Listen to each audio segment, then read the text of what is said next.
Gardening can have a variety of positive effects, both physical and mental, in geriatric patients. Physically, it's actually a wonderful form of exercise. It provides some cardiovascular benefit as well as strengthening and flexibility.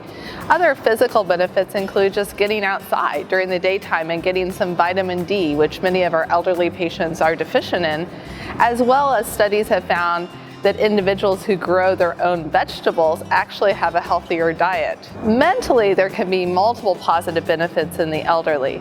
We know that gardening and being out in nature can reduce our stress, reduce our cortisol levels.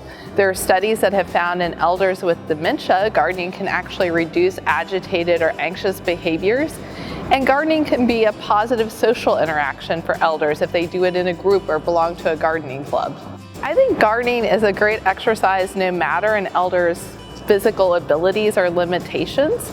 So many elders could benefit from container gardening or having window boxes if they find it difficult to be out in an uneven yard space or really bending over. And for elders who can't get out of the house due to even more significant physical limitations, they can garden in the house with houseplants or even in some cases arranging artificial flowers. Other ways they can help to avoid any injuries while gardening, of course, trying to garden when it's cooler, so early in the morning or later in the evening hours, avoiding the heat of the day, making sure they're wearing a nice wide-brimmed hat, using sunscreen, hydrating well when they're outside, taking breaks to eat a snack if they need to. And then in terms of bending over, it's often helpful to have a bench, something where they can sit down when they're gardening instead of kneeling or actually stooping over.